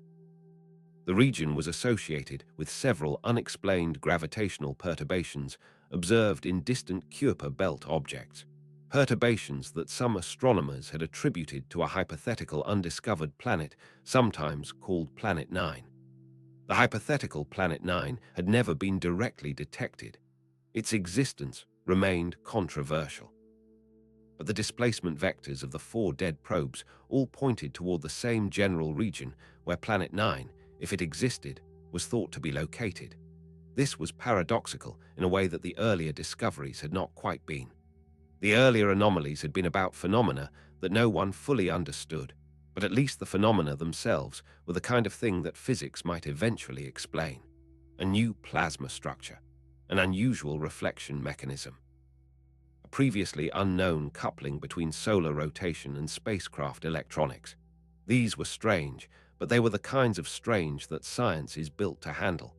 The displacement of dead spacecraft toward a specific region of distant space was a different kind of strange. The probes had no engines. They had no propellant. They had been silent for years or decades. There was no known mechanism that could move them, and yet they had moved. And the direction of their movement was not random. It was directed.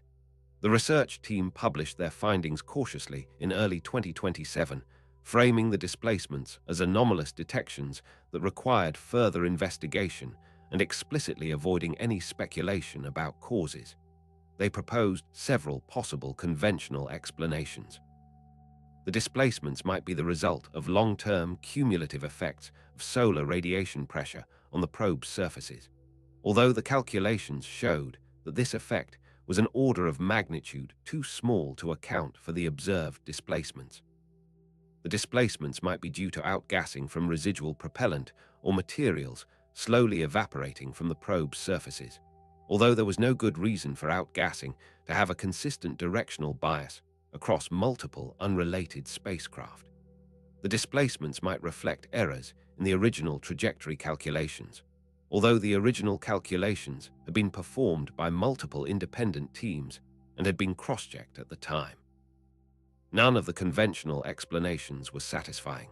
The team acknowledged this in their paper, noting that further investigation was needed.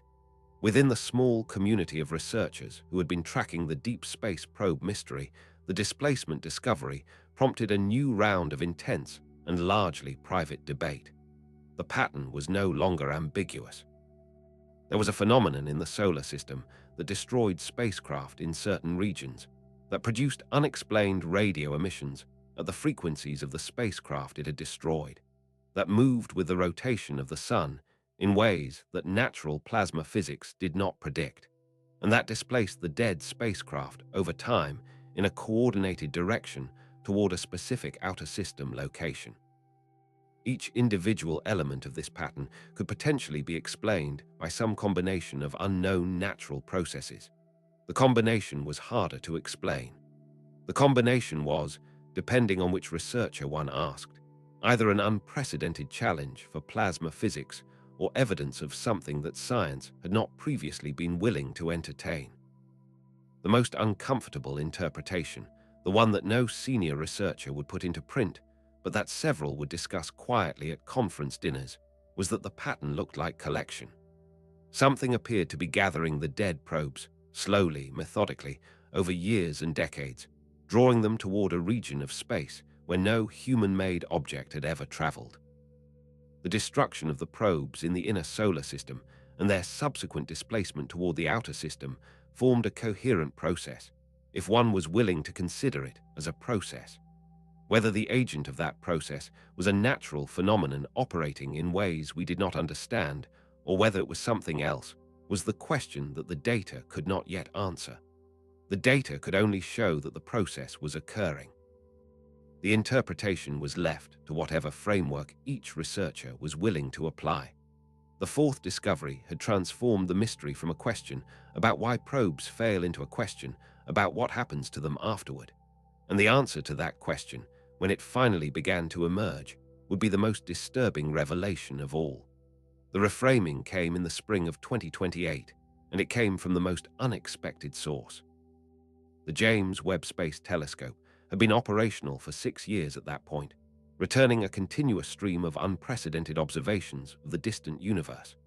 The vast majority of its observing time was dedicated to deep-field surveys of early galaxies, exoplanet atmospheres, and stellar nursery regions. But a small fraction of its time was reserved for targeted observations within our own solar system, particularly for objects in the Kuiper Belt and beyond. A team of astronomers led by Dr. Helena Marchetti at the European Southern Observatory had successfully petitioned for observing time directed at the specific region where the displaced probes appeared to be heading. They were not looking for anything in particular. They were testing the hypothesis, prevalent in some circles, that the probe displacements might be explained by an unknown massive object in the outer solar system. If such an object existed, the Webb telescope might be sensitive enough to detect its faint infrared signature against the cold background of distant space. The observations were scheduled across a series of nights in March and April of that year. The team focused on a relatively small patch of sky, approximately 3 degrees across, corresponding to the calculated convergence point of the displacement vectors from all the displaced probes. The Webb integration times were long hours of accumulated photon collection from each targeted region. The team did not expect to find anything dramatic. Most likely, the observations would reveal a few faint Kuiper Belt objects that had already been catalogued, and the question of what was moving the probes would remain unanswered for another generation. When the data began to arrive in late April, the initial processing showed exactly what had been expected: background stars. Distant galaxies, a handful of known Kuiper Belt objects appearing at the predicted positions. Nothing unusual. It was on the third pass through the data, using a different processing pipeline designed to detect very faint extended sources, that the anomaly appeared. There was a thermal source in the field. It was extraordinarily faint, near the absolute detection limit of the telescope, but it was real. It appeared in multiple independent observations taken on different nights. It had a measurable angular size, indicating that it was an extended object rather than a point source, and its thermal spectrum did not match any natural body the team could identify. Most cold objects in the outer solar system have thermal signatures that follow predictable patterns based on their composition and their distance from the sun. This source did not. Its infrared emission was concentrated in a relatively narrow band, with a peak wavelength that suggested an internal temperature significantly warmer than the surrounding space. Whatever the object was, it was not a passive ball of ice. It was generating its own heat. The team spent 6 months verifying the detection before discussing it with anyone outside their immediate group. They obtained additional Webb observing time, secured cross-calibration data from ground-based observatories, and consulted with planetary scientists, exoplanet astronomers, and even nuclear physicists about possible interpretations. The source persisted in every observation. Its position was consistent across all the data. Its thermal characteristics were consistent across all the wavelengths examined. It was a real object. It was in the right region of space. And nothing about it matched anything that should naturally exist there. The size of the object, estimated from its angular dimensions and the calculated distance, was approximately 50 kilometers across. This was not particularly large by solar system standards. Many asteroids and Kuiper belt objects exceeded that size, but the thermal output, when calculated from the observed infrared flux, was enormously inconsistent with what a 50-kilometer natural object should produce. A passive icy body of that size, at that distance from the Sun, should have been radiating heat at a level barely above the cosmic microwave background. The object Marchetti's team had detected was radiating thousands of times more heat than that. It was, in effect, a small but powerful infrared lamp in the outer solar system, glowing with energy that had no obvious natural source. When the team finally compared their detection with the trajectories of the displaced probes, the implication became impossible to ignore. The object was located, to within the resolution of the measurements, at the convergence point of all the displacement vectors. The displaced probes had not been drifting toward an empty region of space. They had been drifting toward a specific object, an object that no one had known existed, an object that did not match anything natural science was equipped to explain. And the geometry suggested that the displacement had been occurring for decades, possibly longer than humans had been launching deep space probes at all. The object had been there the entire time. It had been pulling our dead spacecraft toward itself the entire time, and no one had known. The publication of the Marchetti team's findings in late 2028 was the moment when the deep space probe mystery transformed from a specialist scientific question into a global cultural phenomenon. The paper itself was carefully worded, presenting the detection as evidence of a previously unknown object in the outer solar system with anomalous thermal properties that warranted urgent further investigation. The paper did not speculate about what the object might be. It did not connect the object to the dead probes in explicit language. It simply presented the data and let the implications stand. But the implications were obvious to anyone who had been following the story. The pattern that had emerged across years of accumulating discoveries now had a destination. The dead probes were not simply being scattered by random forces. They were being collected, and there was something doing the collecting. The reaction in the scientific community was unlike anything that had occurred in deep space research since the Apollo era. Within weeks, every major observatory on Earth was attempting to confirm the Webb detection. Most of them succeeded. The object was real. It was at the predicted location. Its thermal characteristics matched the original observations. Independent teams using different instruments confirmed that the object was anomalous in ways that no natural explanation could fully address. The scientific consensus that emerged, cautious and qualified, was that something existed in the outer solar system that should not exist. The nature of that something remained an open question. The natural interpretations included exotic possibilities, such as a rogue object captured from interstellar space, a remnant from the early solar system that had somehow retained heat for billions of years, or an unknown class of object that current astrophysics had not yet incorporated into its models. Each of these interpretations had problems. Each required assumptions that strained existing physics. None of them fit the data comfortably. The interpretations that fit the data best were the ones that science was professionally obligated to consider only as last resorts. The object was warm because something was actively generating warmth within it. The probes were being collected because something was actively collecting them. The pattern was structured because something was actively maintaining the structure. Whether that something was a natural process operating in ways we had not yet imagined, or whether it was something else entirely, the data could not resolve. But the data could no longer be dismissed. The reframing was complete. The question was no longer whether the dead probes were being affected by some unknown phenomenon. The question was what kind of phenomenon could account for what we were now seeing. The implications of that question would extend far beyond the field of deep space exploration. The scientific frameworks that had stood unchallenged for decades began to crack under the weight of the new data. The first to go was the assumption that the outer solar system, the vast region beyond the orbit of Neptune, was a region whose inventory we had largely catalogued. This assumption had always been a convenient fiction. Astronomers knew that the Kuiper belt and the more distant scattered disk contained billions of small objects, and that surveys had identified only a tiny fraction of them. But the assumption that any object large enough to be dynamically significant had been spotted, even if only as a faint moving dot in survey images, was deeply embedded in the working models of solar system structure. The discovery of the warm object in 2028 demolished this assumption in a single stroke. A 50-kilometer body at the relevant distance should have appeared in multiple wide-field surveys conducted over the preceding 3 decades. It had not.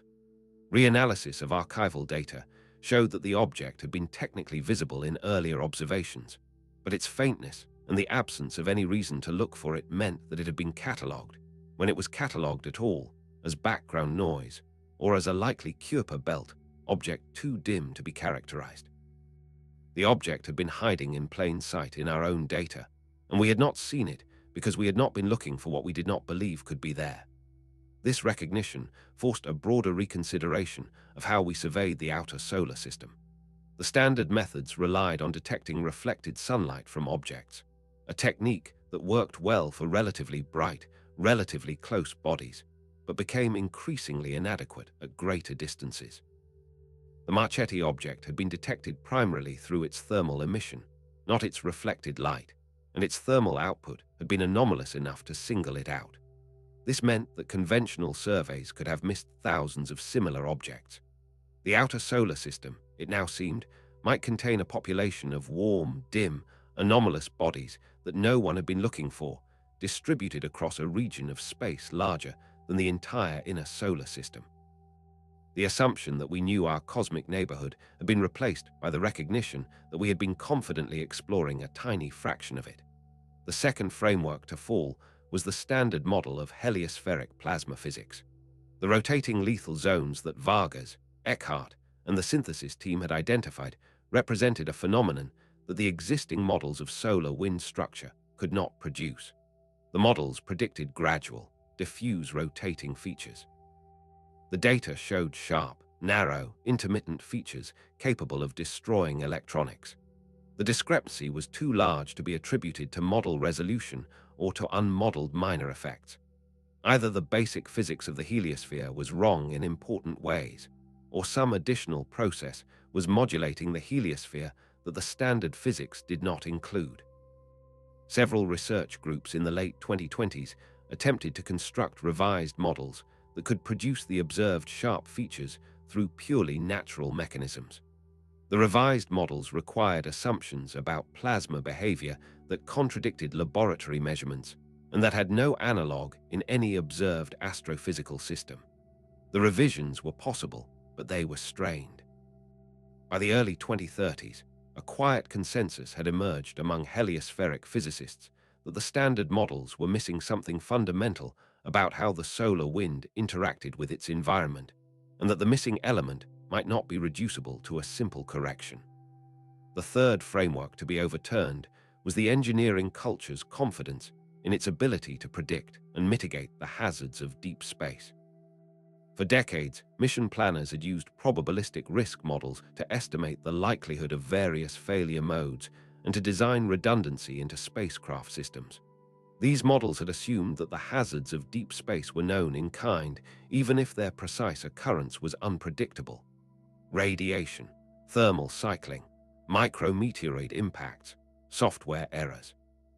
The risk models had been built on the assumption that all major failure modes had been identified and that the only remaining task was to manage them statistically. The discovery of the rotating lethal zones and the displacement phenomenon revealed that this assumption had been wrong. There were failure modes that had not been identified, that the engineering community had no models for, and that had been silently contributing to mission losses for the entire history of deep space exploration. The implication was sobering. Every mission that had failed mysteriously, every probe that had gone silent without explanation, every spacecraft that had vanished during a critical maneuver, had potentially been victims of phenomena that the standard engineering culture had been incapable of predicting, because it had been incapable of recognizing them as phenomena at all.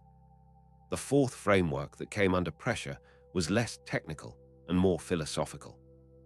For most of the modern era of astronomy, Scientists had operated under the assumption that the solar system was a relatively well-understood environment, and that the more profound mysteries of the universe lay at much greater distances. The search for extraterrestrial intelligence had focused almost entirely on signals from other stars. The possibility that something unusual, something deserving of serious investigation, might be present in our own outer solar system had been considered occasionally, but had generally been dismissed. The reasoning was straightforward. If there was anything interesting nearby, we would have found it. The Marchetti object made it clear that this reasoning had been wrong. Interesting things could be nearby without being found, simply because no one had been searching the right regions with the right instruments. This realization opened a possibility that the established scientific culture had been actively dismissive of for decades.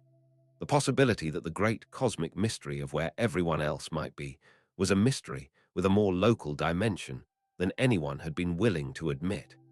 This last shift was the most uncomfortable. The Fermi paradox, the question of why the universe appears silent despite the apparent likelihood of intelligent life elsewhere, had been a topic of academic discussion since the 1950s.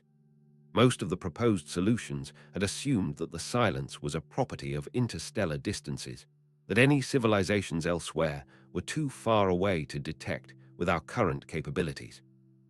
The possibility that the silence might exist because of something happening within our own solar system, something that interfered with our outward communications or that was actively present in our vicinity, had been considered a fringe interpretation.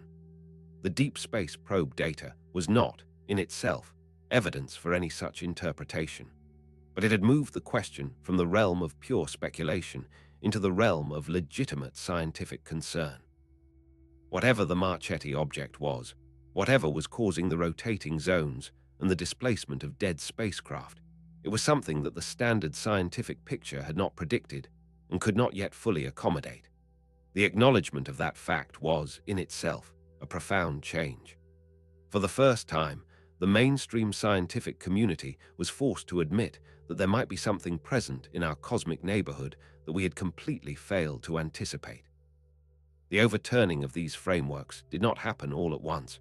It happened gradually, through papers and conferences and quiet conversations in laboratories around the world. By the early 2030s, the cumulative effect had transformed the way deep space exploration was thought about and the way the solar system itself was understood. The era of assumed completeness was over. The era of explicit uncertainty had begun. And the new uncertainty extended far beyond the technical questions of how to build better spacecraft or how to refine plasma models. It reached down to the most basic questions about what kind of universe we were living in. For most of the public, the implications of the discoveries did not become real until the cancellations began. In the years following the Marchetti detection, space agencies around the world quietly reassessed their planned missions. Probes that had been scheduled to fly through regions now identified as high-risk corridors were either redirected or postponed. Mission designs that had been considered final were sent back to engineering review with new requirements for shielding, redundancy, and contingency planning. Budgets for replacement missions were inflated to account for the increased probability of loss. The European Space Agency's Comet Interceptor mission, the Chinese Mars Sample Return mission, and several smaller probes that had been waiting for launch all underwent significant redesigns. The cumulative effect was a slowdown in deep space exploration that the public could feel even if they did not fully understand its causes. Missions that had been promised for the late 2020s and early 2030s were pushed back into the late 2030s and beyond. The reasons given in press releases were technical and bureaucratic.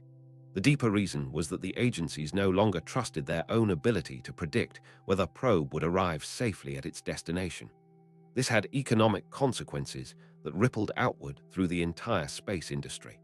Companies that supplied components for deep space missions saw orders delayed. Universities that depended on planetary mission data for research found their pipelines drying up. Graduate students who had built their careers around upcoming missions found themselves rethinking their futures. The space industry as a whole entered a period of uncertainty that some observers compared to the post-Apollo slowdown of the 1970s. The difference was that the slowdown of the 1970s had been a matter of political will and budget constraints.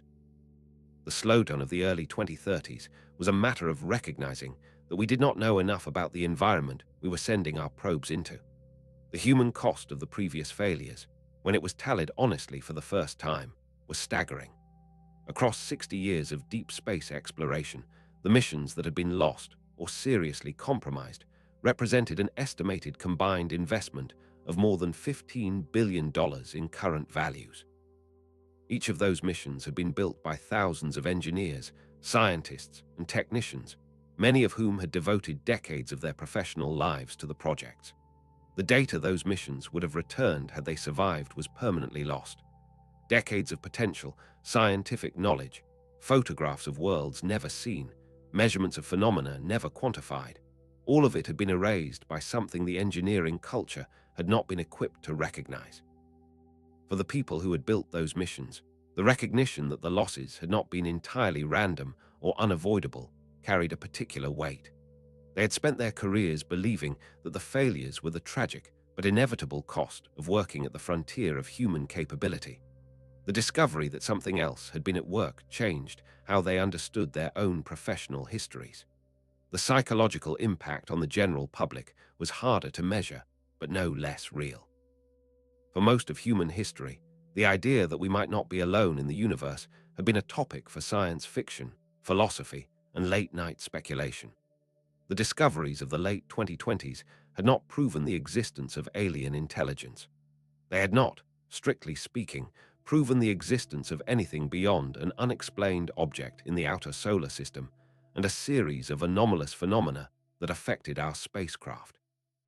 But they had made it impossible for educated members of the public to maintain the comfortable assumption that the universe outside of Earth was an empty stage on which humanity was free to act without consequence. Something was out there. Something was, in some sense, paying attention to what we did. The exact nature of that something remained unclear, but the fact of its presence was no longer in serious dispute among the people who had studied the data carefully. This shift in public consciousness manifested in unexpected ways. Membership in amateur astronomy societies grew dramatically in the early 2030s. Sales of backyard telescopes reached levels not seen since the moon landings. Online communities devoted to tracking deep space probes, formerly the province of a small number of enthusiasts, expanded into the millions of members. The number of students applying to graduate programs in astrophysics and planetary science nearly doubled over the course of 5 years. People wanted to look. They wanted to understand. The recognition that the universe was stranger and more inhabited than they had been told had created, in many people, a hunger for direct engagement with the questions that the discoveries had opened. Religious and philosophical institutions responded in their own ways. Several major denominations issued formal statements addressing the discoveries, generally framing them as consistent with existing theological frameworks, while acknowledging that the implications would require continued reflection. Philosophy departments at universities around the world hosted public lectures on the nature of cosmic loneliness and what it meant to discover that the loneliness might have been an illusion.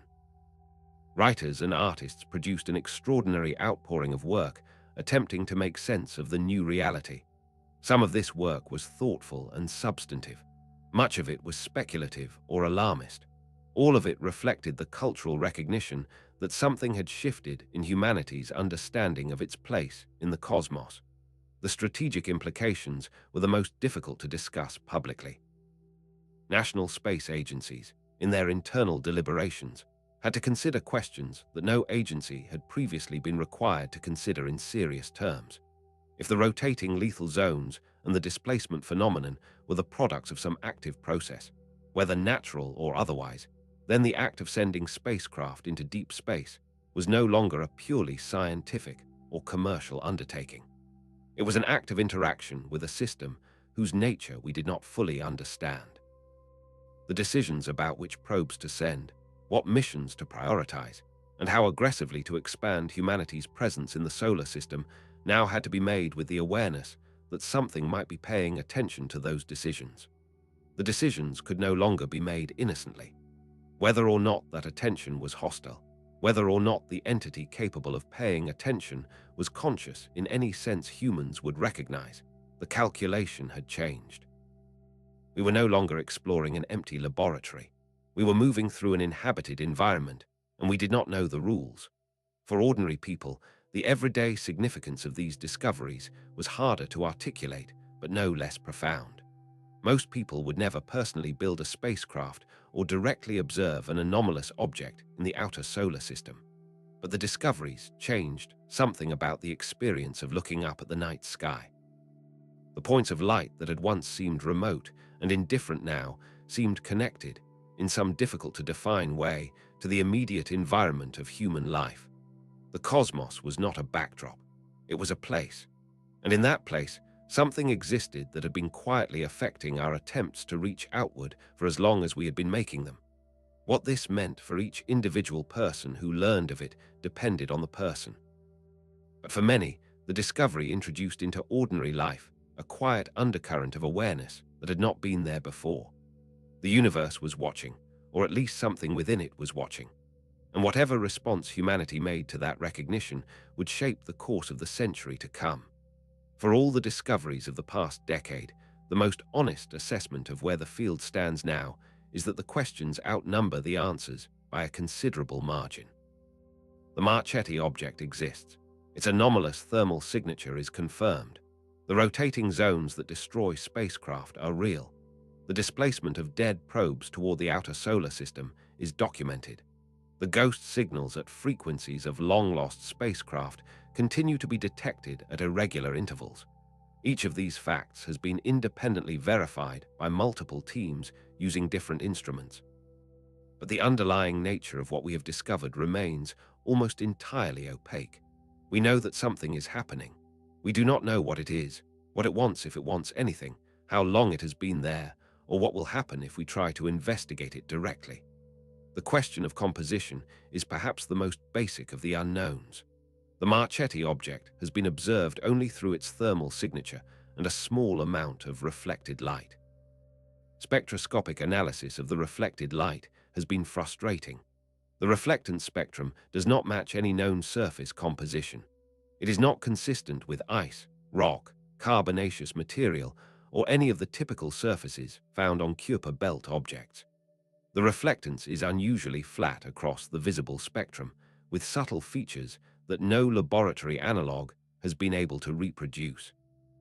Some researchers have suggested that the surface might be coated with material that has been altered by long exposure to cosmic radiation or by interaction with the rotating zone phenomenon itself. Others have argued that the unusual reflectance might point to a manufactured surface, although this interpretation remains professionally controversial. The thermal output is similarly mysterious. Calculations have established that the object is generating internal heat at a rate that no known natural process for an object of its apparent size can explain. The heat source could be radioactive decay of an unusual isotope, or some form of slow gravitational contraction, or a process that current physics has not catalogued. Without direct sampling, none of these possibilities can be ruled in or out. The question of origin is even harder. If the Marchetti object is natural, its formation history must include circumstances that produced an object with anomalous thermal output, anomalous reflectance, and a position in the outer solar system that places it precisely at the convergence point of dead spacecraft displacement vectors. The coincidence required for all of these properties to result from purely natural processes is uncomfortably large. If the object is not natural, then its origin becomes a question that current science is not equipped to address. The available evidence does not distinguish between these possibilities with any confidence. The data is consistent with both. The interpretation depends on which assumptions one is willing to accept as plausible. The question of duration is perhaps the most unsettling of the unknowns. The displacement patterns suggest that the dead spacecraft have been drifting toward the Marchetti object for the entire duration of deep space exploration. The earliest probe in the displacement dataset, a Soviet mission from the late 1960s, had been displaced by an amount consistent with continuous gentle motion over 5 decades. This implies that whatever process is responsible for the displacement has been operating throughout the era of human space exploration. But there is no obvious reason to assume that the process began only when humans started launching spacecraft. The Marchetti object presumably existed before we were aware of it. Its capacity to displace dead spacecraft presumably existed before there were dead spacecraft to displace. What was it doing before we gave it our probes to collect? Some researchers have begun analyzing the orbits of natural objects in the outer solar system to look for evidence of similar displacement effects acting on Kuiper belt bodies. The preliminary results are inconclusive but suggestive. Several long-known orbital anomalies that had previously been attributed to a hypothetical planet, 9 appear to be consistent with displacement by the Marchetti object, although the data is sparse and the analysis is contested. The question of whether the Marchetti object is unique has also begun to receive serious attention. The discovery technique that found it, the search for anomalous thermal sources in specific regions of the outer solar system, has been extended to other regions of interest in subsequent years. The results are preliminary but provocative. At least 3 other candidate anomalous thermal sources have been identified in different sectors of the outer solar system, although none of them have been confirmed to the same level of certainty as the Marchetti object. If these candidates are eventually verified, the implication is that the outer solar system contains a population of similar objects, and that the displacement phenomenon may be operating across a much wider region than the original detection suggested. The full extent of the phenomenon, if it turns out to be widespread, would represent one of the most significant discoveries in the history of solar system science. The proposed responses to all of these unknowns center on a small number of ambitious mission concepts that are currently in various stages of feasibility study. The most discussed of these is a dedicated probe to the Marchetti object itself, a mission that would attempt to image the object at close range, characterize its composition through remote sensing, and possibly collect a sample for return to Earth. The engineering challenges are formidable. The journey would take decades using current propulsion technology, and the probe would have to survive the same hazards that have destroyed so many of its predecessors. Several space agencies are studying the possibility of building a probe specifically designed to navigate around the rotating zones, although the navigation requirements are at the edge of what current capability can provide.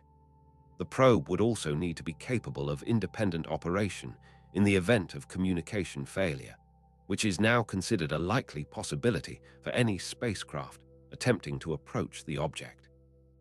A different approach has been proposed by researchers who believe that direct investigation might be premature or even unwise.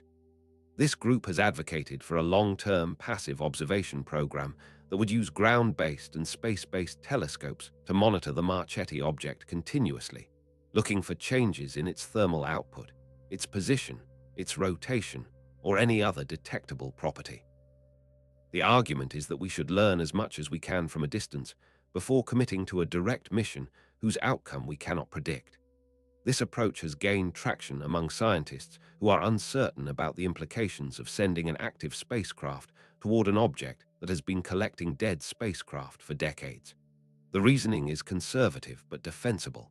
We do not yet know what the object is, what it does, or how it responds to deliberate interaction. Approaching it without that understanding could produce outcomes that we are not prepared for. There is also an ongoing effort to decode the ghost signals that continue to be detected at the frequencies of lost spacecraft. The signals are weak, intermittent, and have so far resisted attempts to extract clear information from them. But the detections have continued, and as the cumulative dataset grows, the possibility of identifying patterns or structures within the signals improves. Several research teams are currently applying advanced signal processing techniques to the accumulated data, hoping to determine whether the signals are reflections, retransmissions, or something else entirely. Whatever the signals turn out to be, their analysis represents one of the few avenues by which we might learn directly from the Marchetti object without sending a physical probe. The next decades of deep space research will be defined by the attempts to answer these questions. The answers, when they come, will reshape our understanding of the solar system and our place within it. There is a particular kind of silence that settles over a person when they understand for the first time that the world they have been living in is not the world they thought it was. It is not the silence of fear, although fear can be part of it. It is not the silence of awe, although awe is certainly present. It is the silence of recognition, the moment when a fundamental assumption about the nature of reality dissolves and is replaced by something quieter, larger, and more difficult to name. The discoveries of the past decade have produced this kind of silence in many of the people who have studied them closely. The silence is not despair. It is something more like reverence, mixed with humility, mixed with the recognition that we have been mistaken about something important for a very long time. For most of recorded human history, our species has lived under the assumption that we are the only conscious beings within our immediate environment. This assumption has been wrong on a small scale for as long as we have known about other animals, but on the cosmic scale, it has held without serious challenge until very recently. The vastness of space was assumed to be empty, or at least empty of anything that mattered to us. The stars were distant suns, beautiful and indifferent. The planets in our own system were geological objects, interesting but inert. Whatever lay between the worlds was vacuum and dust, governed by the same physics that governed the surface of the Earth, and meaningful to us only as a backdrop against which our own activities took place. We were the conscious figures moving through an unconscious stage. The stage did not know we were there. The stage did not care. The discoveries that have emerged from the deep space probe mystery have not proven this picture wrong in any final or absolute sense. They have not provided unambiguous evidence of consciousness elsewhere in the solar system. They have not established beyond doubt that the Marchetti object is anything other than an unusual natural phenomenon. But they have made it impossible to maintain the previous picture with the confidence we once had. The stage, it now seems, may not be entirely unconscious. Whatever is happening at the convergence point of the dead spacecraft, whatever produces the ghost signals at frequencies that no natural process should target with such precision, whatever moves through the inner solar system in coordinated patterns that destroy our probes, it behaves more like a participant in the cosmos than like the passive backdrop we had imagined. We are no longer entirely sure whether we are the only ones watching the stage or whether the stage is also watching us. This shift in perspective is, in some ways, a return to a much older way of seeing the world. For most of human history, our ancestors lived with the assumption that the world around them was inhabited by presences they could not see, spirits in the forests, gods in the storms, forces in the rivers and mountains. The scientific revolution of the past few centuries swept these presences away, replacing them with the picture of an empty, mechanistic universe whose only conscious inhabitants were biological beings on planetary surfaces. The new picture was demonstrably more accurate in countless specific ways. It allowed us to build the technology that took us into space, that revealed the genuine nature of the stars and planets, that produced the very probes whose mysterious deaths have now forced us to reconsider. But the new picture, for all its predictive power, may have led us to underestimate something. The cosmos may be stranger and more populated than the mechanistic picture allowed. The ancient sense that the world was inhabited may have been pointing at something the modern picture had to deny in order to do its work. We are not, of course, returning to the worldview of our ancestors. The presences we are beginning to detect, whatever they are not the spirits and gods of mythology. They are objects and phenomena with measurable properties that can be studied through scientific methods. The methods that revealed the Marchetti object are the same methods that produced the modern picture in the first place. What has changed is not the methodology, but the inventory of what the methodology is finding. The universe contains more than we knew. The cosmic neighborhood is more inhabited than we had assumed. The recognition that this is so does not require us to abandon science.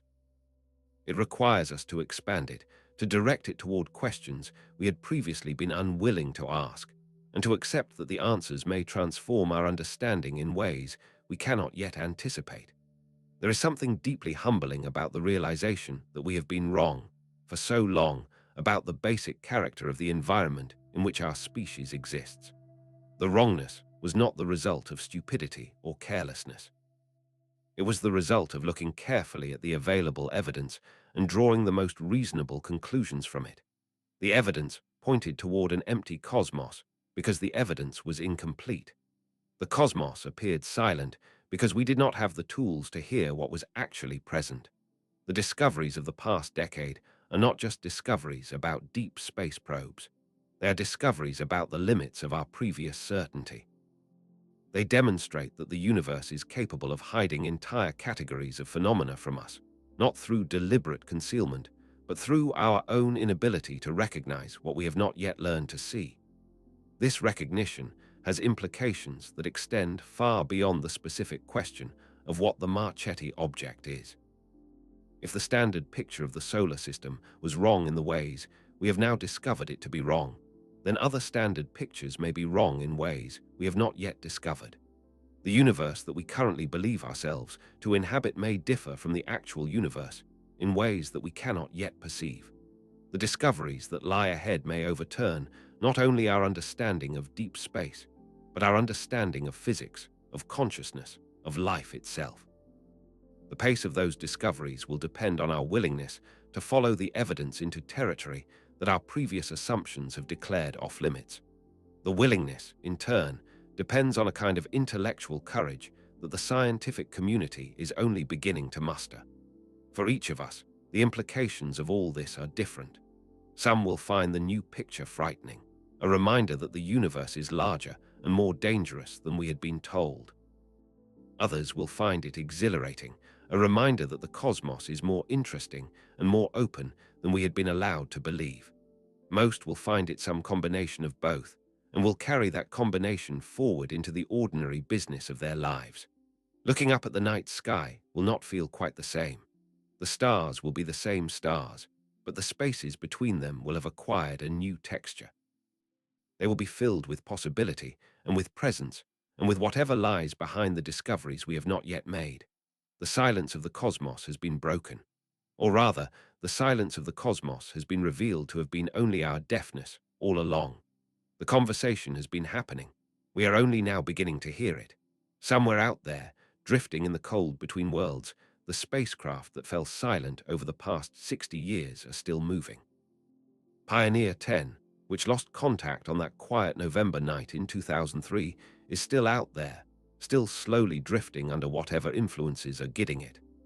Mars Observer, which vanished 3 days before reaching its destination, is still drifting too, in whatever direction it now takes. The Soviet probes that died in the 1960s and 1970s, the European probes that went silent during their final descents, the dozens of smaller missions whose fates were never adequately explained, all of them are still out there. They are not gone. They are not destroyed.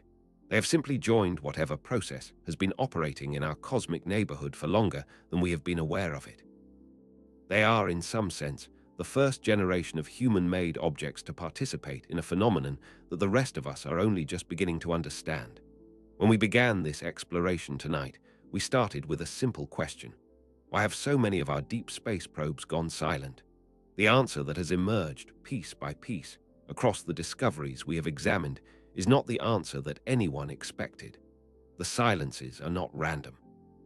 They are not simply the result of engineering failures or the harshness of the interplanetary environment.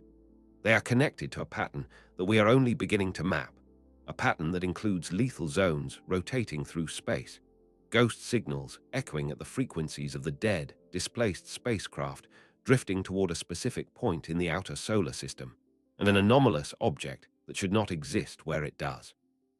The pattern has a coherence that the conventional explanations cannot account for. It points towards something that we do not yet have the language to describe. We do not know what that something is. We may not know for a long time. The investigations that are currently underway, the missions being designed, the telescopes being built, the analytical techniques being developed, will all contribute pieces to a picture that may not be completed in our lifetimes. The questions that the Marchetti object raises are not the kind of questions that yield quickly to investigation. They are the kind of questions that may require generations to answer. But the investigation has begun. The recognition that there is something to investigate has been achieved. The decades of dismissive silence about the unexplained losses have given way to an acknowledgement that the losses contain information and that the information matters. There is a particular kind of perspective that comes from looking at the night sky after you have learned what we have now learned. The points of light no longer feel quite so distant. The space between them no longer feels quite so empty. There is something present in our cosmic neighborhood. We do not know what it wants, if it wants anything. We do not know whether it is aware of us, or whether awareness, as we understand it, even applies to whatever it is. We do not know whether the rotating zones that destroyed our probes were directed actions or impersonal hazards, whether the ghost signals are responses or echoes, whether the displacement of dead spacecraft is collection or coincidence. We know only that something is happening, something that affects us, something that has been affecting us for as long as we have been reaching outward. The silence of the lost probes turns out not to be an emptiness at all. It is a presence. The probes that fell silent were not erased from the universe. They became part of a larger phenomenon that we are only beginning to perceive. The transmissions they were sending when they died were not their last communications. They may have been their first communications with whatever now holds them. Whether those subsequent communications, the ones happening at the convergence point in the outer solar system, are still happening in some form that we cannot detect, is a question that the next generation of research will attempt to address. The possibility that the conversation has continued, in some manner, after our ability to hear it ended, is part of what makes this story so extraordinary. The probes that we mourned as dead may have only been transferred to a different conversation. We are the ones who have been deaf. If you have stayed with this exploration to the end, if you have followed the thread from the first lost signals to the most recent discoveries, then you understand something about the universe that most people on Earth still do not understand. You know that the cosmos is not what we were taught it was. You know that the silence we attributed to absence was actually a silence of our own inability to listen.